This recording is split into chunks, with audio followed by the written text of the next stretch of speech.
Shalom and welcome to this edition of Revealing the Truth, where we cover the headlines, the heart lines, and biblical truth. I'm your host, the Reverend Rabbi Eric Walker, excited to tell you that the Coda second edition is now back out in the market. Kindle edition is $2.99. If you ever wanted to understand the weaponization of DNA, your 23andMe, what can be done with it, will shock you and amaze you. This story of biblical impact about Satan's plan to wipe out the line of Aaron so that Jesus never returns. Right now, $2.99 on Kindle. Also, my newest book, The 7 Laws of Abundant Living, Lessons Learned from the Tree of Life. Go to ignitinganation.com. Scroll to the bottom of the page, click on the book cover, give us your email address, and we'll give you the first chapter for free. I'm delighted to introduce you today to Diogo Esteves, author of the great new book, just out in the market, just available now to pre-order, The Journey of a Kingsman and the Quest to Become the Person You Were Created to Be. Diogo, welcome to Revealing the Truth. Thank you so much. It's a pleasure to be here today. Am I saying that correctly? Because in Portuguese, it's different than Espanol, so is it Diogo? It's Giogo in Portuguese, but it's Diogo in the U.S. So the D would be a G in Portuguese. Exactly, Giogo. Diogo. So, Yes. but you go by Diogo. Diogo's good. Okay.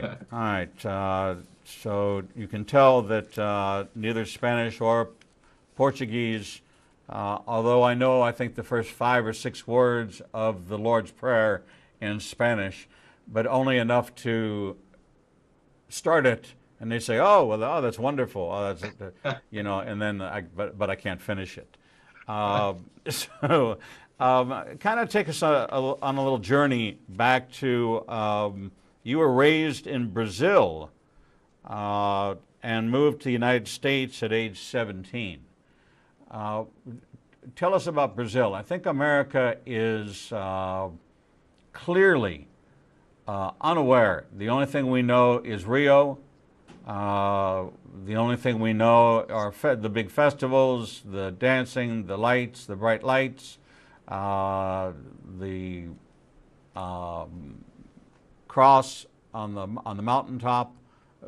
But I think that Americans are primarily not so familiar with Brazil. Yeah, funny story actually. When I first moved to Brazil with my parents, I was 14 years old. So I moved to the U.S. At 17 by myself to actually start working. But funny story, when I was 14, I was at school, going to school, middle school in Miami, and some of my friends actually thought that Brazil was still a jungle. So they were wondering how is it that I could speak and do the things that I did, because in their mind, everything down there was just a jungle. So that was pretty interesting. But Brazil's a beautiful place. There's no doubt about that. But there's a lot of things going on down there that are making a lot of Brazilians want to leave that beautiful country of ours and come to the U.S. and just find some peace, for once in their lives. Now, this journey back and forth between Brazil and the United States, is Brazil, like many of the South American and Central American countries, more Catholic in the denominational realm of Christianity? Yes, I believe so. It was colonized by, it is the only country in South America that was colonized by Portuguese, not Spanish. Everything else was colonized by the Spanish. So obviously the beliefs and everything else came with it as well. So I would say the majority is Catholic, although I don't have the stats or anything like that. I've been in this country for the last, I would say, 15 years. So my adult life has been here. Right. So, but our adult life is often shaped by the impressions of our youth.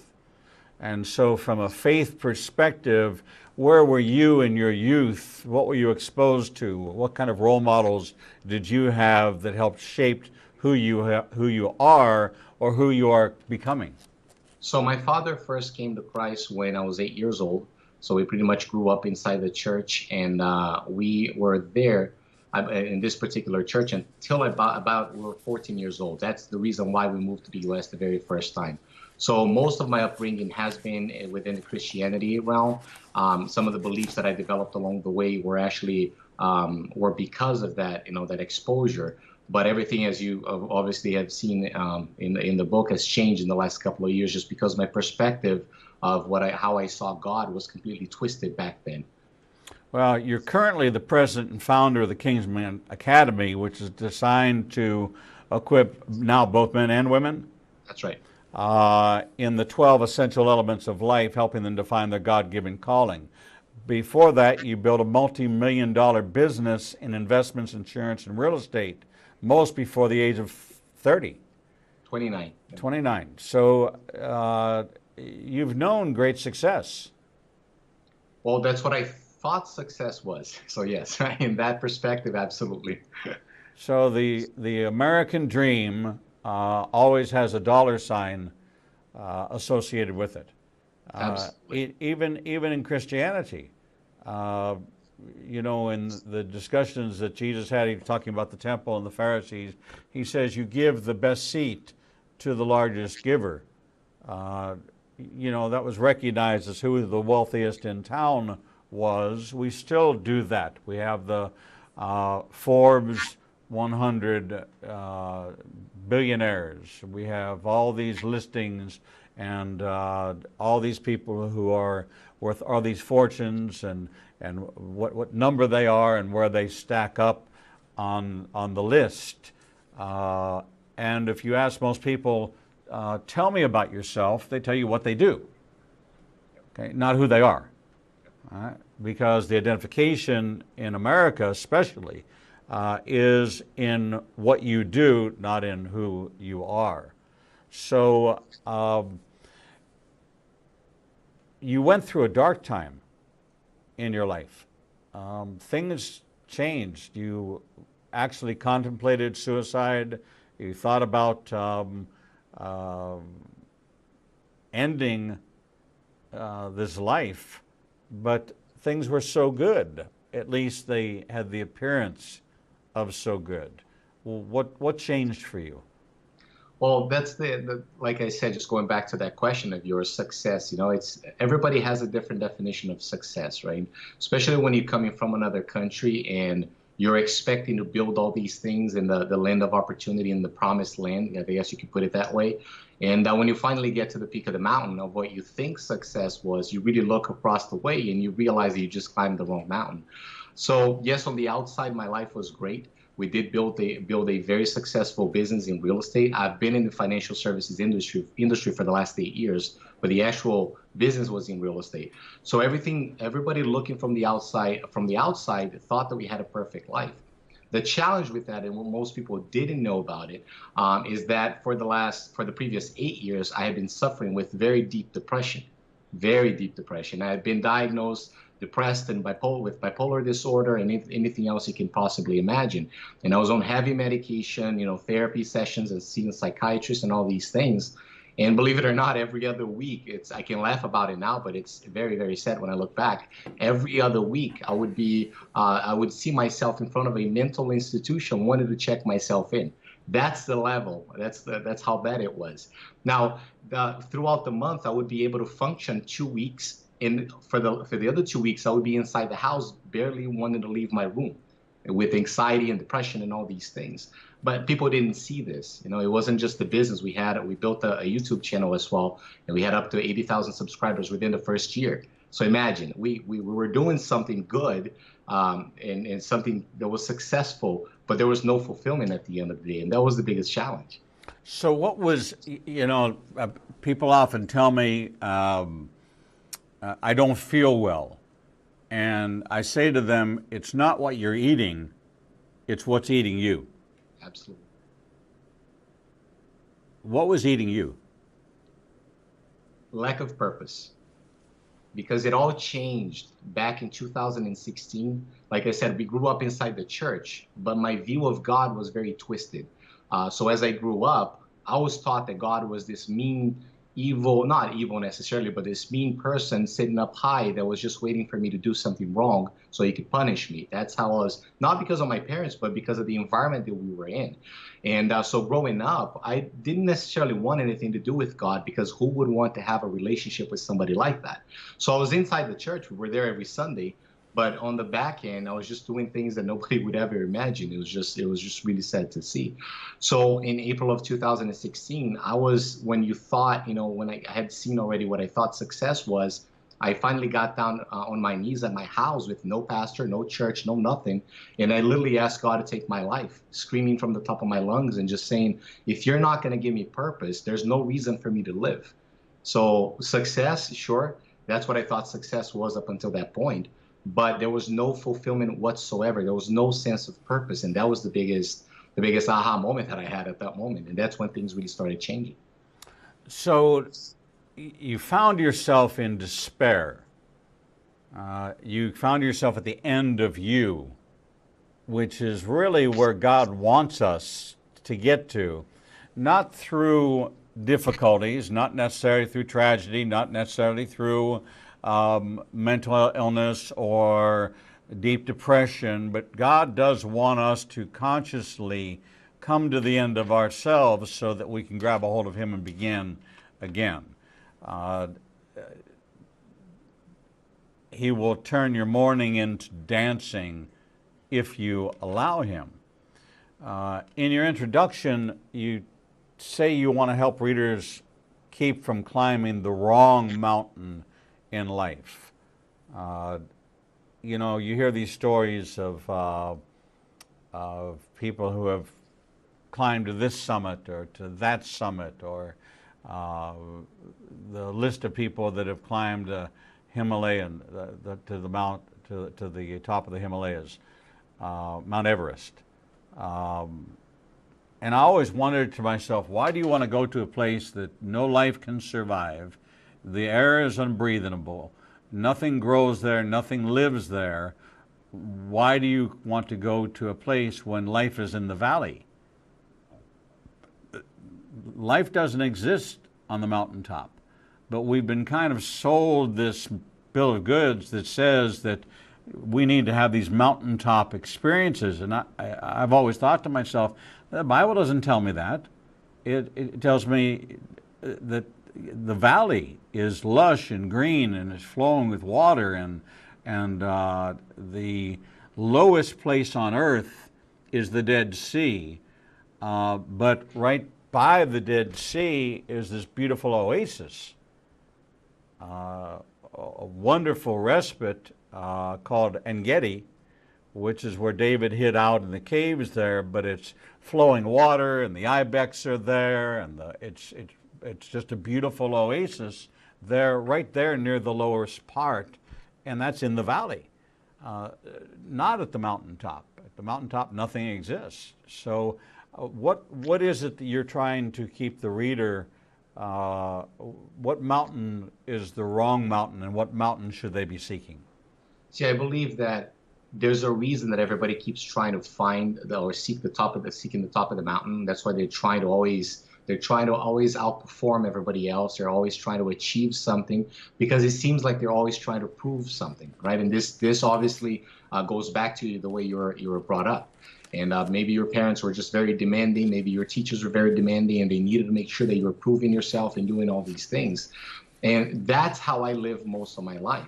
And one time I actually asked my father, I said, Dad, I don't know why I have this strong feeling that I have to prove myself.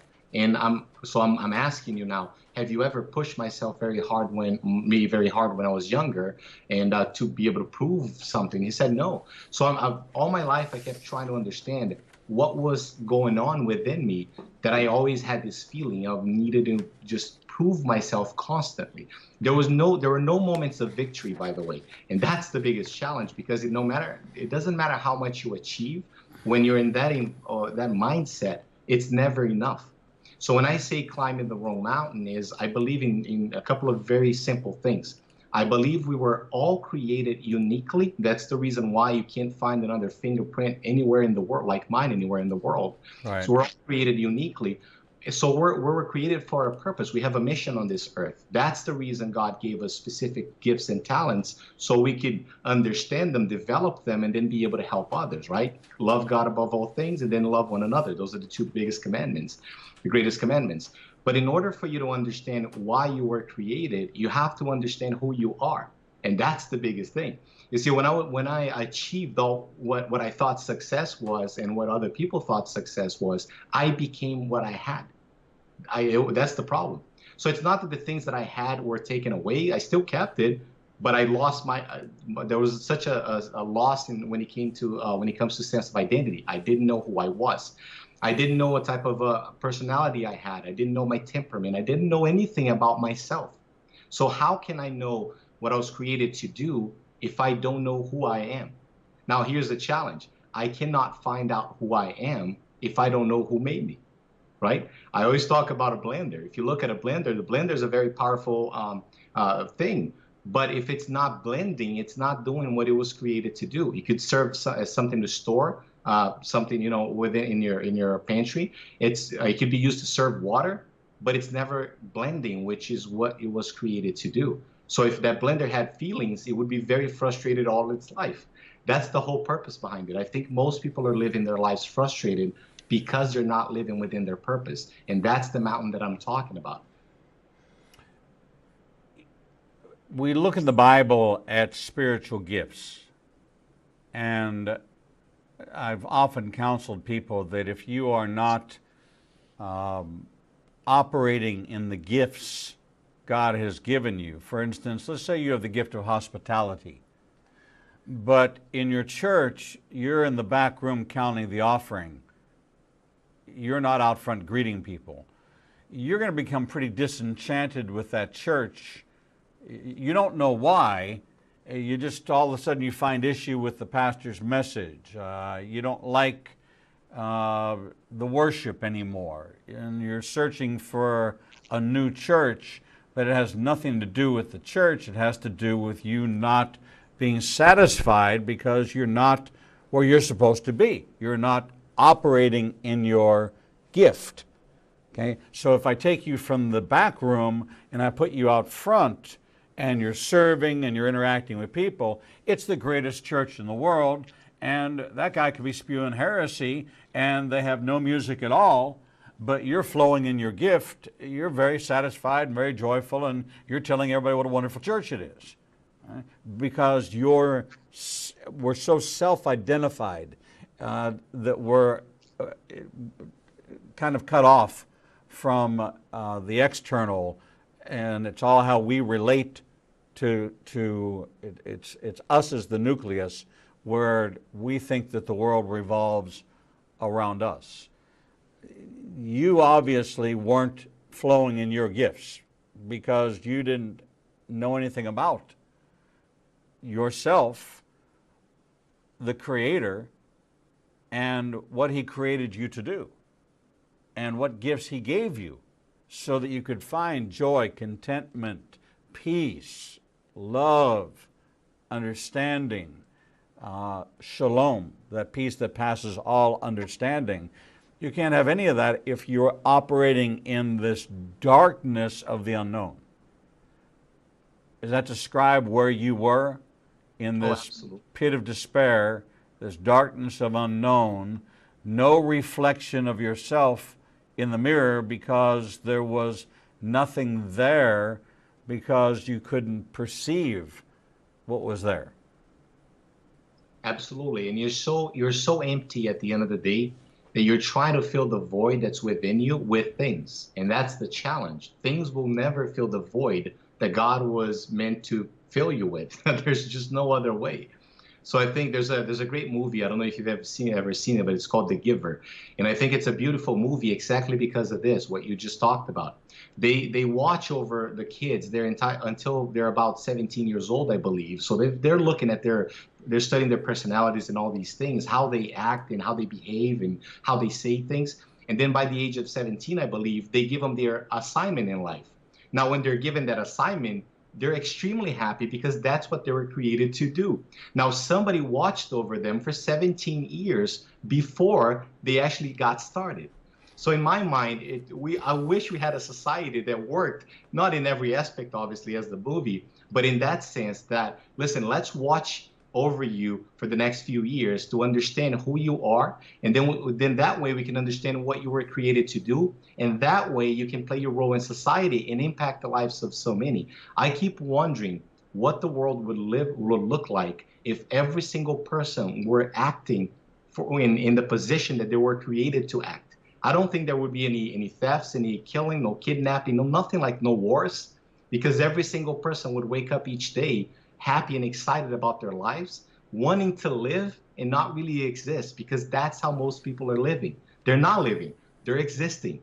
They're getting up on Monday mornings, dreading to go to work because they have to go do something they can't stand doing because of a paycheck, because they have to pay their bills.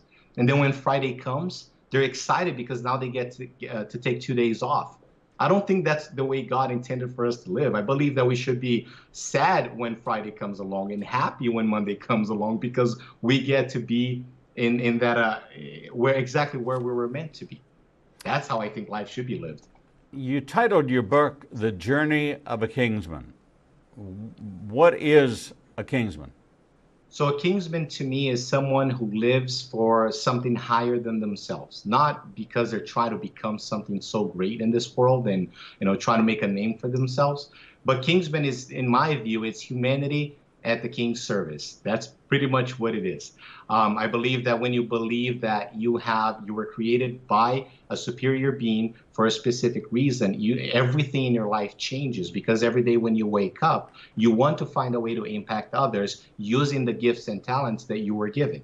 That's what being a Kingsman is like. It's somebody that is not okay with existing or living a life of mediocrity. They want to live an abundant life, and whatever abundancy means to you. It's not necessarily money to most people, but maybe it's a great relationship. Maybe it's just bringing up your kids. Maybe it's doing something that impacts others. Maybe it's, managing your time properly. Whatever abundance is or success means, that's what I believe a Kingsman is somebody who lives for something more than themselves.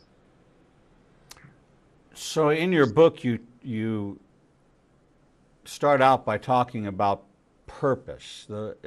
There's 12 quests, kind of challenges, journeys, individual journeys that you take us on through the book.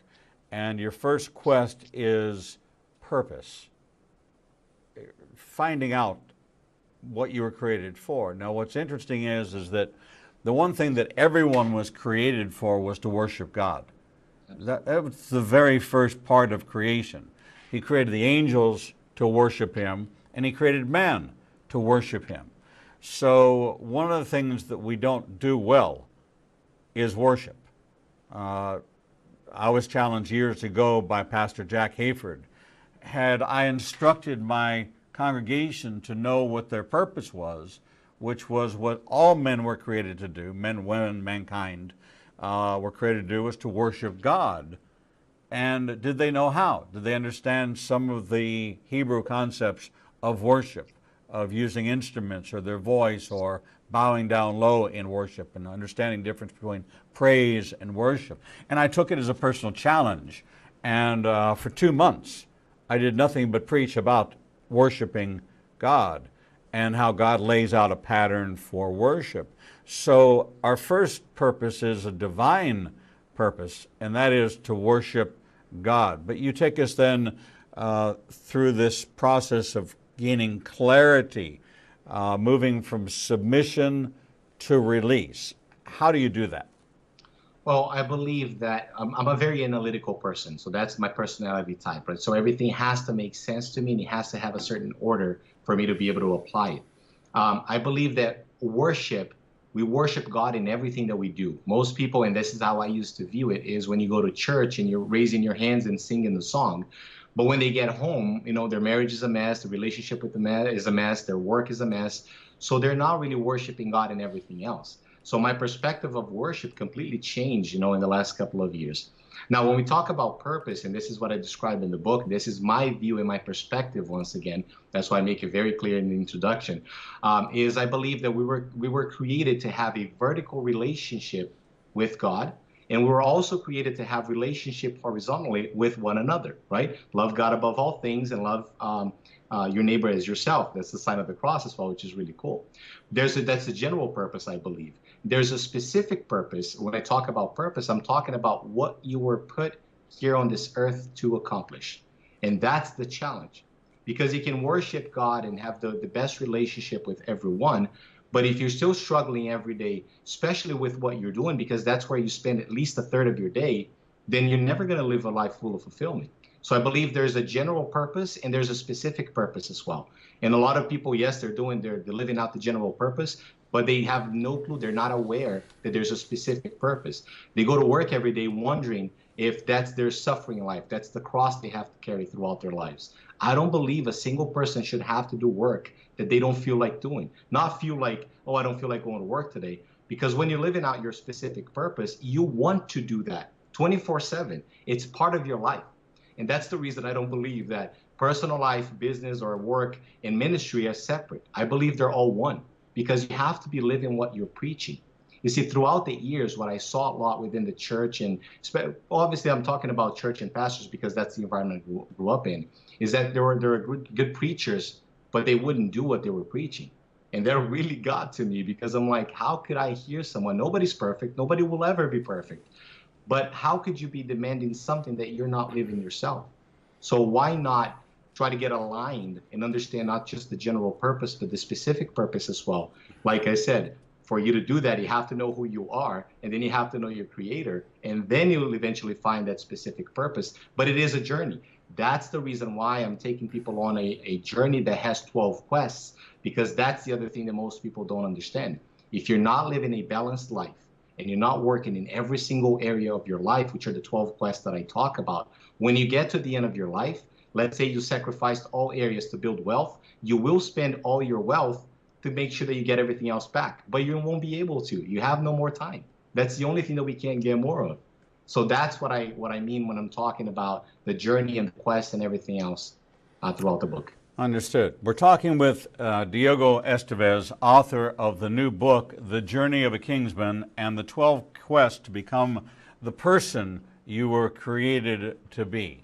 This is your calling, not your vocation. But your vocation could be a part of your calling.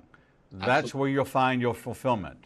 And he takes you on 12 specific quests to obtain this, to arrive at a point of finding not complacency, not satisfaction, but true fulfillment in fulfilling your purpose that God created you for. We're going to take a short break, and when we come back, we're going to continue to talk about the quest from purpose to spirit and our need for relationships, our need for redemption, and some of the other quests that will turn you into a Kingsman. We'll be right back. Shalom. I'm the Reverend Rabbi Eric Walker, Executive Director of Igniting a Nation and host of the daily TV program Revealing the Truth, seen live every Monday through Friday from 9 a.m. to 1 p.m. Central Standard Time at www.ianbn.com, and then replayed throughout the day and night via our website. All of our segments can be seen on the Igniting a Nation YouTube channel. Since our launch in January of this year, we've expanded our global reach to over 54 countries with a social media following of over 125,000. Our commitment is to bring you the most in-depth interviews with authors, subject matter experts, and thought leaders from around the world. We have interviewed guests from Israel, Brazil, England, India, and all across North America. All of our authors are featured on the Books and Media page on our website, www.ianbn.com. There you can find a direct link to the book you want to order, and we receive a small commission directly from Amazon. There is no cost to you for this service. In addition to our daily teachings and interviews, we make available to you the archive of all of the interviews on our YouTube, Facebook, Twitter, and Instagram channels. Our live program is available from our homepage, and there is never a charge to you for any of this access. We made the decision long ago that we would remain a commercial-free resource that would not be influenced by any pressure from any outside company. There are only two ways that we are able to continue to operate this ministry and provide you with the only live 4-hour daily Christian television talk show program. The first is through your support and tax-deductible contributions to Igniting a Nation. These can be made directly through the donate button on the website or sent through the mail to Igniting a Nation, 2700 Corporate Drive, Suite 120, Birmingham, Alabama, 35242. The other way we support the program is by offering you a unique opportunity to have access to over 10 years worth of teachings on a subscription basis. The Teaching Archives contains all of my prior sermons, Torah studies, Prophecy in the News videos, and much more for the low subscription price of $5 per month. This subscription grants you unlimited access to over 800 hours of content not available elsewhere and is updated weekly with the most current prophecy classes. In addition to 20 hours of original TV programming each weekday, we invite you to join us live every Monday, Tuesday, and Thursday evenings for our Prophecy in the News classes. The times and locations are listed on our events page on the website www.ianbn.com. Every day, you and I are faced with the challenge of where we will go to hear the truth. We are committed to bring you the only program of its kind that covers the headlines, the heartlines, and biblical truth. We cannot do this without your support. Since we launched on January 5th, 2017, we have aired over 300 individual teachings, interviews, and commentaries not available anywhere else. We are now working side by side with almost every major Christian publishing house to bring you the most in-depth feature interviews possible. Our one-hour features address every subject that affects the believer's life. We are hearing of salvations from the Middle East, Africa, and all across the United States.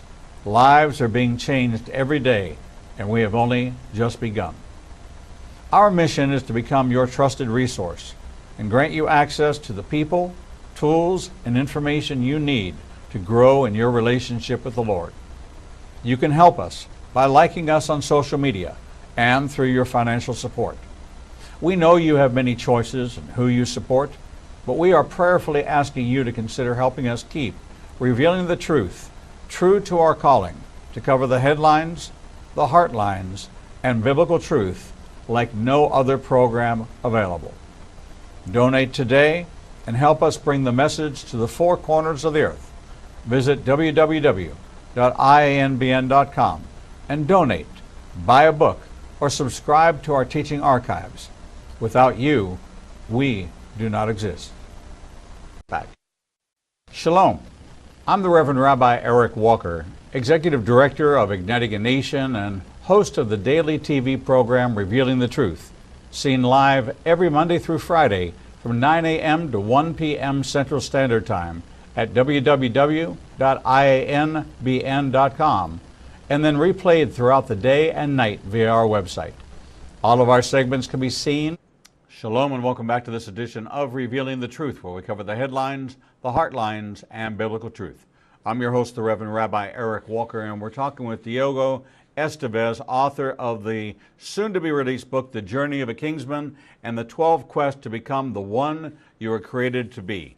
Diogo, welcome back to the program. Thank you.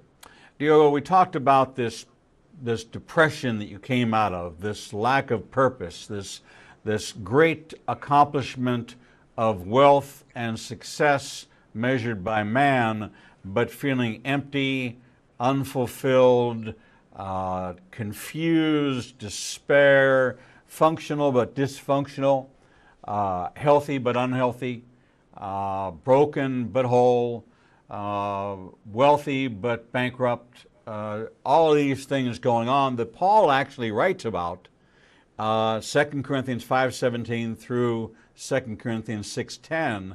He actually describes that very person, that we are, that we are wealthy but poor. So there is this dichotomy of the natural versus the supernatural, the self-defined versus the God-defined, the man's vision versus God's vision. And your very first quest is the power of clarity. What does that do when you sharpen your focus? Well, I think it changes everything. because most people are going through life deaf, dumb, and blind. That's the reality. I mean, you see them going to work every day or going to church or, relating to other people, and they don't have a clue of what they're doing. There is no clarity whatsoever. They don't have a plan. They don't have a strategy. They don't have absolutely anything to get to the next level, whatever that might mean for them. So I believe having clarity in life in every single area is probably one of the most powerful things you could ever have because it allows you to get to the next point you want and allows you to give that sense of accomplishment or fulfillment that you're looking for. And without clarity, you're just roaming through life. I always tell people that I believe that God created us to live a life by design. And if you're not living a life by design, you're living a life by default. But it's not God's default. God's plan is the design portion. Default meaning that you're living the world standards and you're being a part of someone else's design. Now, that's not the way I believe he intended for us to live. So having clarity and having this sense of awareness that life, the way most people are living their lives is not the correct way, is not the way that we were created to live. I think it's just incredible. And if you have that awareness, it'll completely change everything about your life. In your book, you have 12 quests. What is for lack of a better word, what is the methodology of each quest? Is it the same process as you climb 12 different mountains, 12 different challenges you lay before us that you want us to grab a hold of? Is there a common process with each quest? Well, I believe the common process, the common theme along each quest is that you have to be fulfilled in that specific area. So, I mean, if you're fulfilled with your work, but you still can't manage your time and you're struggling with time, and your excuse is that, and I say excuse because that's how I used to live as well, is that, oh, I'm just not good managing time. Nobody is great at managing time. This is something that you have to develop along the way. I'm great with my finances, but I'm not very good at relationships. That's what I used to say all the time. And the challenge is once you start telling yourself that lie over and over, you end up believing. So I think the common theme throughout the 12 quests is exactly that. But you first have to become aware that there are 12 quests. Now, I'm not saying these are the only ones. I'm saying from my perspective and from what I've experienced, I believe those are the 12 quests that make up your life.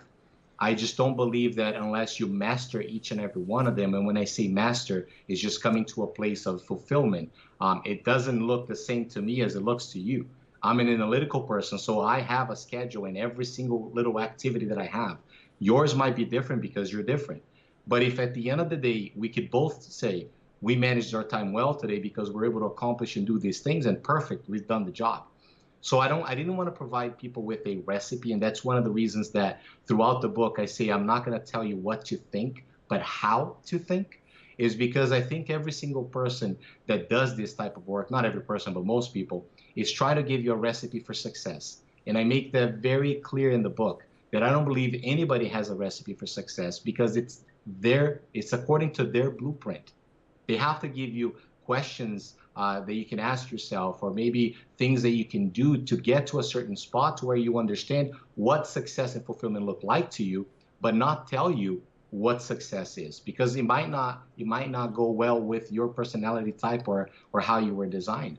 So that's the theme throughout the 12 quests. It's just being able to live a balanced life so you can get at the end of your life and be able to be fulfilled in every single area, ultimately.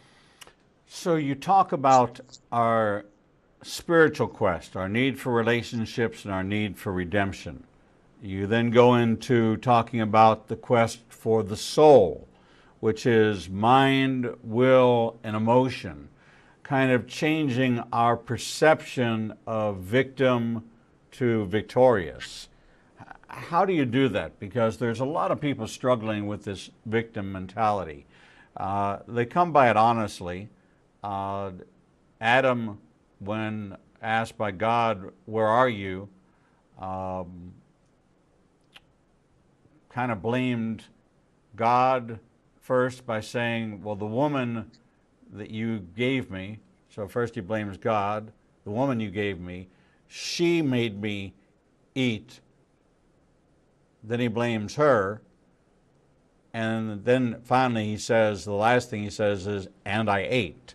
So he finally confesses to it, but only after blaming God for sending the woman and blaming the woman for tempting him. He finally takes responsibility for eating. So he was the criminal, but he painted himself as the victim by transferring the blame onto God first and then on the woman, long before he took responsibility for his own actions. How do we become victorious when we really feel like I'm not paranoid, they really are out to get me? So I believe that the very first thing that needs to happen in everybody's life is there needs to be a super high level sense of awareness. That's the biggest thing. Because once you start, it's kind of like as if you're saying something, but there's something outside of you that's examining this all the time. And it's saying, does this even make sense, what I just said, or, how I'm behaving and everything else as well? But, when growing up, I saw the Bible as this very, very hard book to read. This just thing, because I was like, the church, like, you have to read it, you have to do this, you have to do this. And then today I look at the Bible differently. I look at it as the book of wisdom that it actually is. So if it's a book of wisdom, I want to go back to the Bible and find out, okay, if I'm feeling like a victim, how do I feel like a victor? If I'm feeling down, how do I change that? If I can't do this, how can I make it better? So the entire book is based, if you think about it, it's based on Romans chapter 12. That's probably my favorite part of the Bible, just because it goes so in detail into the purpose subject and how we're supposed to behave and act and things like that. But one verse in particular is my favorite for sure, which is Romans 12:2. It says, don't copy the behavior. This is the NLT version. Don't copy the behavior and customs of this world, but let God transform you into a new person by changing the way you think. The renewing of the mind. You gotta renew your mind. You have to be exposed to different things that you have never been exposed to before. My transformation started changing. It started happening when I started renewing my mind and changing. Now, there are multiple ways of doing this, but one of the things that I really learned is when we made the move from Orlando to Texas, when this whole story happened and this healing came into our lives, that was the biggest thing that happened, is I was starting to change the way I thought. If I had been stuck in the same mentality that I grew up in, thinking that, because at that point I was thinking, churches are all bad, pastors are all bad, I never want to get in touch with any of these people again. The one person that came into my life that mentored me like a father was a pastor. But here's the funny thing. He never preached at me. He never read verses with me. He built a relationship with me. But in order for this to happen, I had to change the way I was thinking. To me, that was the biggest aha moment throughout this whole process. So if I'm so stuck in the way that I've always been, and I'm not willing to look at other ways of doing it, how will I ever change? That's not renewing your mind, right? So that just made such a difference in my life. And that's the reason I'm so excited about sharing this with others. Now, this plays a role into every area of your life. You want to get better at your finances, what do you have to do? You have to be exposed to other people that have done well with their finances, not by doing something wrong, but by doing something good that got them to the spot that you want to be in. If you've been taught all your life that little things are bad when it comes to money, and you built a belief system, and it's not necessarily true. That's not how the people that have done well financially act and behave. But if you believe this and you're not open to changing that mind, to changing that perspective, you'll never achieve that level of fulfillment. And that goes for every single one of the other quests as well. You move into this area of the quest for your body, the outer you. In a world where icons and how you look and this craze to have perfection and to focus on the flaws, and we're an overweight country, and there's so many different issues that people have with their self-image. They're so uncomfortable with who they want to look like, but they don't. So they live in this dissatisfied state. how do you approach that quest? I stopped exposing my family to cable, and I'm saying cable TV just so you have an idea of what we've been through, because you're exposed to so much stuff that you have no control over. Most of the time, you're just flipping throughout the channels and looking at other people's lives and all the bad news that are going on in the world. So we haven't had cable TV in my house since 2008, I believe, just to give an idea. Now, it's not because we're legalistic because the church I grew up in, you couldn't have TV at the house. And so that's not the reason why we do it today. It's just because if I want to watch something, if I want to follow somebody, if I want to see their lives, I want it to have a specific purpose why I'm doing it. Why do I say this? Because that will keep me back from looking at other people's life that think they're perfect, and I'm not going to want to look like them because I'm not going to know what that looks like. So if I don't expose myself to that type of thing, then I'll never want to get to that point. Every single one of us are different.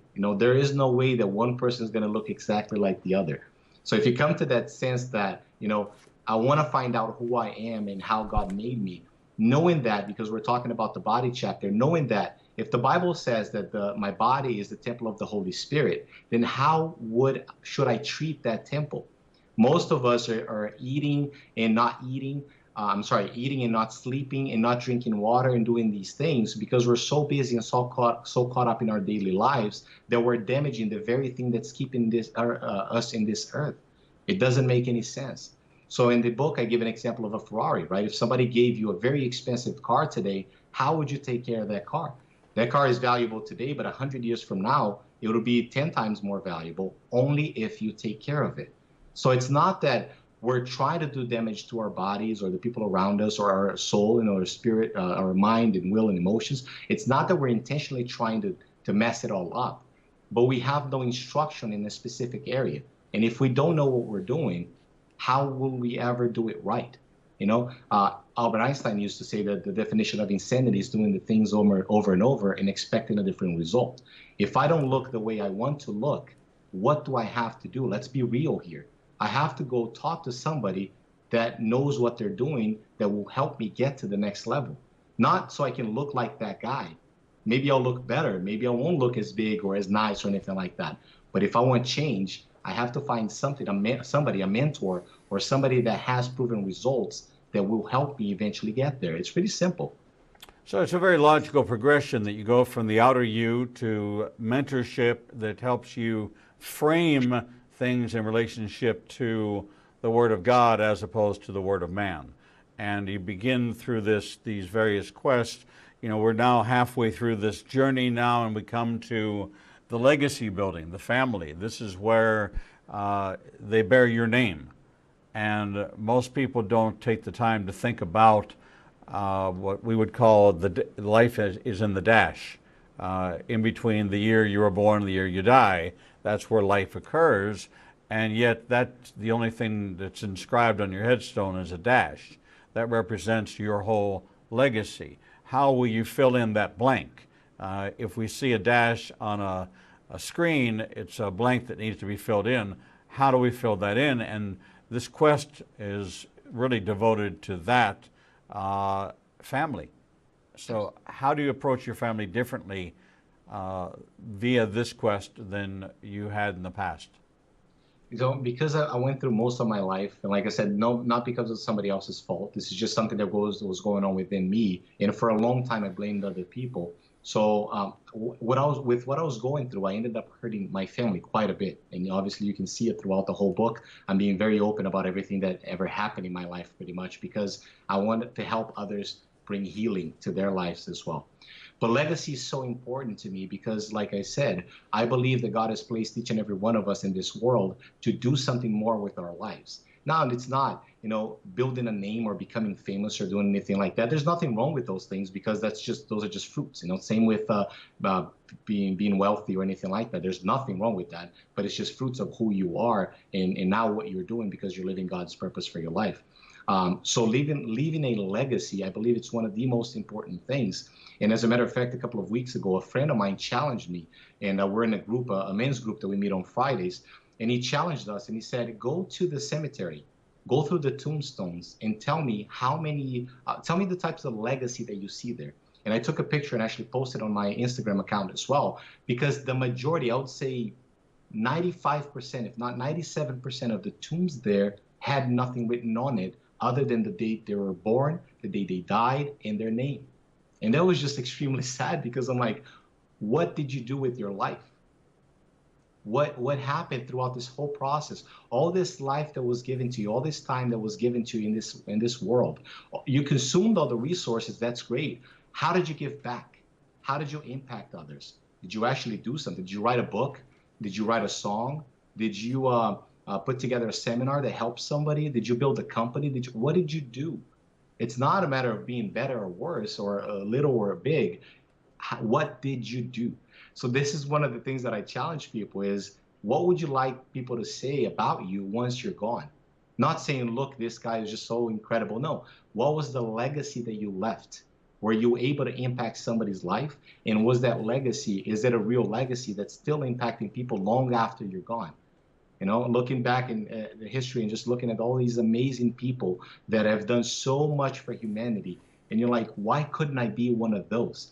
We keep getting caught in this mindset that we're not good enough. That's the biggest challenge. Although that's just him, he's special. If you come to a sense that you understand that each and every one of us is special, every single one of us has gifts and talents that the other one does not have, it will completely change your life altogether, and it'll impact your family and everything around your life. You have a message that you want to deliver to our audience, and we've got about 4 minutes left in this segment. So I'd like you to talk face to face to our audience and deliver that message straight from your heart of what you've written in The Journey of a Kingsman and the 12 quests to become the one you were created to be. What is it you hope that happens to them once they've taken this journey with you?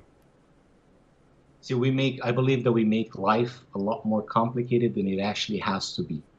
Now, there's a very simple question that I often ask people, and I say, if you had unlimited resources today, I used to say unlimited time, but we don't have unlimited time. We have 24 hours.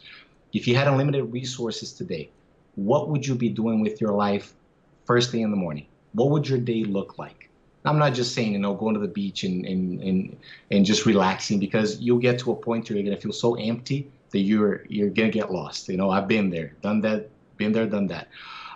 So I want you to imagine what your life would be like if you had unlimited resources and you could literally do anything you wanted with it.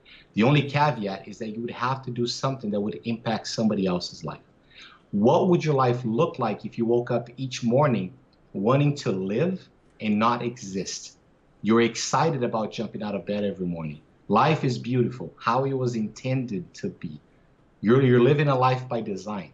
You're excited about spending time with your kids. You're excited about spending time with your spouse. You want to go to work. You want to love on people. If people do you harm, you don't take it into, oh my God, why would they do that? No, start wondering what that person must be going through that caused them to do what they just did to you.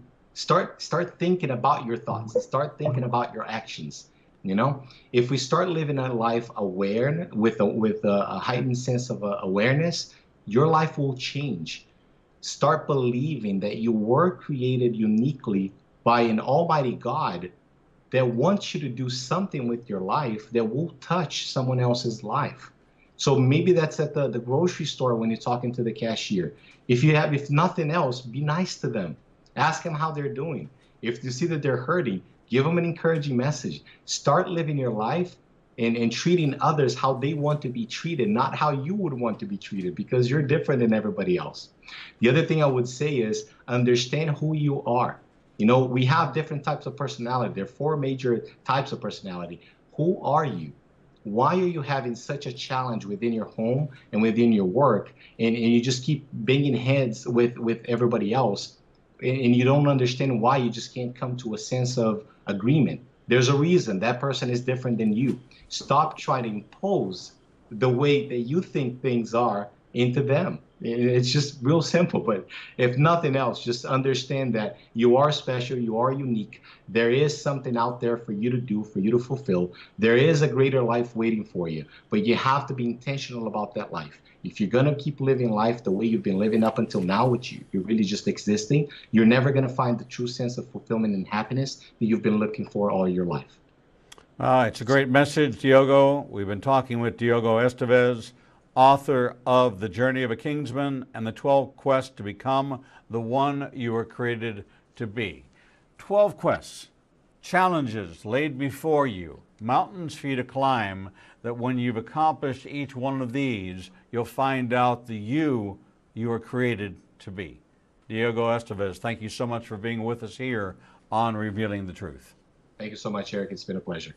We're going to take a short break, and when we return, we'll bring you the next edition of Revealing the Truth.